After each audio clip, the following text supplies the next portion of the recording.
A espera terminou e Sporting e Futebol Clube do Porto dão o pontapé de saída na temporada 2024-2025 neste sábado.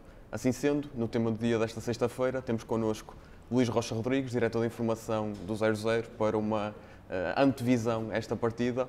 Luís, começando de forma muito direta, quem é que chega melhor a esta supertaça? Chegam os dois numa hora positiva, embora seja um bocadinho difícil prever quem chega melhor. Obviamente são realidades diferentes, é um Sporting mais de continuidade, apesar de algumas mudanças significativas, desde logo numa zona mais delicada como é a baliza e o centro da defesa, com a saída de dois dos líderes naturais da equipa, naturais também do balneário, mas é um Sporting mais de continuidade, apesar de Vítor Bruno já estar no Futebol Clube do Porto há muitos anos. Obviamente aqui há uma mudança, por tudo o que isto significa. A mudança diretiva existiu ainda com a época em andamento, mas agora, no fundo, é, entre aspas, um novo Porto e que tem claramente pretendido romper com o passado e que, em termos futebolísticos, traz muitas interrogações, muitas dúvidas. Vamos falar sobre isso mais à frente. É difícil apontar quem chega melhor, mas há aqui um aspecto relevante, é que, por mais que a pré-época não conte para o Totobola, mas vêm todos já de dinâmicas de vitórias, uma e outra equipa. O Sporting, se calhar, com um nível de exigência de adversários um bocadinho mais alto do que o Futebol Clube do Porto, mas garantidamente que, mesmo que estas vitórias signifiquem pouco, obviamente é mais fácil chegar a este jogo a não desconfiar da própria sombra, como acontece noutros casos. Agora, eu lembro-me desde logo da Supertaça com André Vilas-Boas quando chegou ao Futebol Clube do Porto, em que não conseguiu essa dinâmica de vitórias na pré-época, teve alguns resultados negativos. O Benfica de Jorge Jesus ia muito forte para esse jogo e garantidamente parecia que havia uma balança desequilibrada, e depois foi o Futebol Clube do Porto a ganhar. Portanto, isto que vem da pré-época vale o que vale. O que interessa é amanhã, este sábado, quando a bola começar a rolar. Luís, Amorim vai para a sua quinta temporada. É certo que houve muitas mexidas no Sporting, desde logo a perda de elementos importantes e experientes, como o Adán, o Coates, o Neto, mas ainda assim podemos dizer que este é o melhor Sporting de Ruben Amorim, até pelo facto de estar a trabalhar há tanto tempo com a equipa? Sim, excetuando aquele fim de época, é efetivamente a quinta época e eu diria que é a equipa mais consolidada, apesar das tais saídas que nós falamos, mas é um Ruben Amorim mais capacitado que nunca. Já lá vai aquele episódio no final da época passada da possibilidade de ir para a Inglaterra, aquele voo, tudo aquilo que não caiu bem, que depois foi muito dissecado. Falámos disso também nos nossos vários podcasts, mas o Ruben Amorim parece-me que saiu novamente bem. Os resultados ajudaram também, na verdade. Os resultados também ajudaram, apesar da perda da Taça de Portugal, precisamente contra este Futebol Clube do Porto, mas acho que o Ruben Amorim está por cima nesse aspecto e continua a ser alguém absolutamente indiscutível, quer para a direção, quer para os próprios jogadores e para os adeptos. Portanto, eu acho que tem potencial para ser o Sporting mais forte da era Ruben Amorim, mas com este handicap que muitas vezes não parece tão relevante como é, que tem a ver com a liderança. Porque a liderança não é só dar aquela palavra de moral, é muitas vezes saber gerir o grupo quando há uma adversidade, quando há um resultado negativo e alguém tem que ir dar a cara, e nesse aspecto, Adán e Coates eram elementos muito importantes. Agora, do ponto de vista desportivo, parece-me que o Sporting tem capacidade para rapidamente suprir essas baixas. Resta saber depois se dentro de portas consegue, e há vários jogadores com potencial para isso, encontrar novos líderes para este balneário. E olhando para outro tipo de baixas, Mateus Reis e Nuno Santos não podem jogar na partida deste sábado. Como é que Ruben Amorim vai gerir esta situação? Quem é que jogará nas alas do Sporting? Parece-me que, em termos de espinha dorsal do Sporting, as coisas estão mais ou menos equilibradas. Lembramos do Gonçalo Inácio a jogar no Dragão, a lateral esquerdo, que foi algo que não correu bem. Não parece que o Gonçalo Inácio vá repetir isso, não por ter corrido mal, mas sim porque o setor defensivo, nesta altura, carece de maior entrosamento. E acho que o Gonçalo Inácio, sendo um jogador mais talhado para jogar como central do lado esquerdo, ou como defesa do lado esquerdo a 3, vai ser alguém que vai para essa posição. Portanto, imagino que jogue com Debasse no meio e com Diomandé à direita. O trio defensivo parece-me que será esse. Depois há as grandes dúvidas, são nas outras laterais. É preciso... Ficarei muito surpreendido se o resto da equipa não for. O Morita, Yulman, Gyökeres, Trincão e Pote.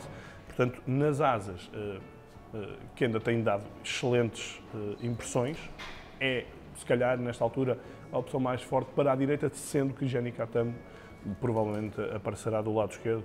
São essas as indicações mais prováveis dadas pelo Ruben Amorim, embora, claro, o treinador pode, para um jogo desta envergadura, optar por uma opção mais conservadora em termos de traquejo para estes jogos, de Ricardo Gaio, apesar de não ser propriamente um jogador de todo indiscutível e também é muito criticado pelos adeptos e não tem feito uma campanha no Sporting assim tão positiva que permita imaginar que possa ser melhor opção do que estas emergentes, que não têm tanto traquejo neste tipo de jogos, mas que são jogadores que têm mostrado muitas qualidades. Olhando agora para o outro lado, tal como já falaste, há aqui uma mudança grande no Futebol do Porto. Vítor Bruno sucede a Sérgio Conceição. O que é que pode trazer de diferente de Vítor Bruno, isto tendo em conta que lá está, que fazia parte da equipa técnica de Sérgio Conceição, que novas medidas é que já foi possível ver aqui neste Futebol do Porto?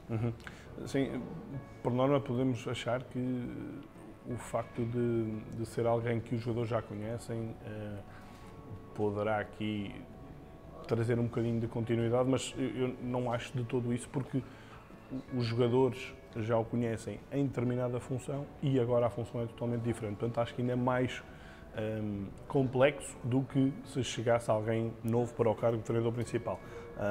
É, no fundo, desabituar-se do Vítor Bruno como adjunto e habituarem-se ao Vítor Bruno como treinador principal. Agora, parece-me alguém que para já está a colher muita aceitação por parte dos jogadores. Tem havido entrevistas muitas palavras positivas em relação ao Vítor Bruno. Também, se algum jogador falasse mal de Vítor Bruno, as coisas não iam ser fáceis para esse jogador, mas obviamente sente-se pelo menos há uma mudança. Há uma mudança em termos de postura, em termos de estar.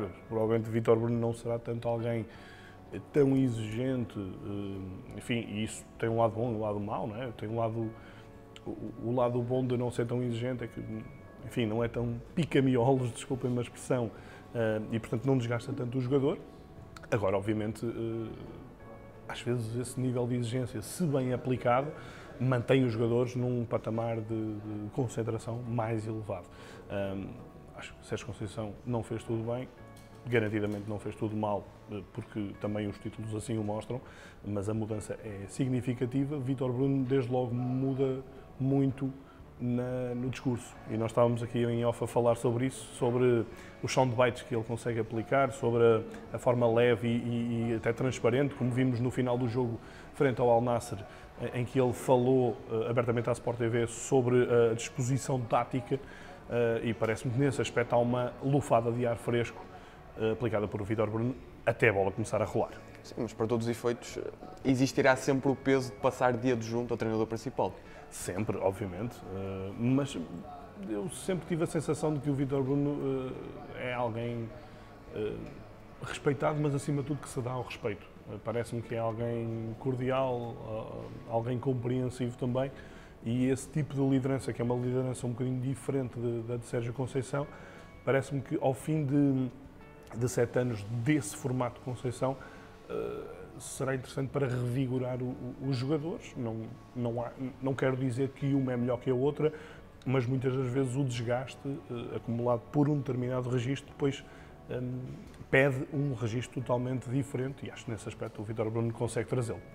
O Futebol Clube do Porto teve vários jogadores ao serviço das seleções neste verão. Diogo Costa e Francisco Conceição ao serviço de Portugal, jogadores na seleção do Brasil. O próprio Vítor Bruno disse que os internacionais chegaram um pouco aquém das expectativas. É realmente assim? Estes jogadores internacionais ficam para segundo plano nas opções para a Supertaça? Ainda sendo muito novo, muito cedo para nós avaliarmos Vítor Bruno neste aspecto, que eu vou-lhe chamar mind games eventualmente, não sei, se calhar até é mesmo assim, se calhar foi realmente transparente, a mim soou-me que poderia ser ali uma espécie de bluff, porque se os jogadores não tivessem chegado nas condições que Vítor Bruno desejaria, para os proteger ele não o diria. E ao dizê-lo, parece-me que há aqui uma... Deixa-me confundir um bocadinho com o Ana Amorim, não é? É isso. No fundo há aqui um bluff, um bocadinho de areia para os olhos, que pode ser verdade, pode não ser, mas que de facto pode mexer um bocadinho até com a estratégia do Sporting. Eu sinceramente acho que alguns deles serão a opção. Desde logo Diogo Costa na baliza, acho que vai jogar, apesar de não ter feito qualquer minuto de pré-época. Portanto, nenhum destes jogadores fez minutos de pré-época. Acho que Francisco Conceição vai estar em campo, ou a titular ou a partir do banco, mas é um jogador que tem uma robustez de criação completamente diferente, é um jogador distinto, como o Roberto Martínez lhe chamou, é um espalha-brasas, e se calhar mais a partir do banco, para também não hipotecar dinâmicas que tenham vindo de pré-época, mas acho que ele vai ser a opção, quase de certeza. E o mesmo acontece com o próprio PP. Aqui a grande dúvida, não sei como será do lado esquerdo, mas à partida Martim Fernandes assumirá o lugar e por aí há um bocadinho de delicadeza, tendo em conta um adversário forte, mas parece-me que ele tem dado bons sinais disto. O próprio João Mário também tem estado bem à direita, num Futebol Clube do Porto que tem um quarteto defensivo que no papel é algo, enfim, não é um quarteto defensivo vistoso, não tem grandes nomes, é verdade.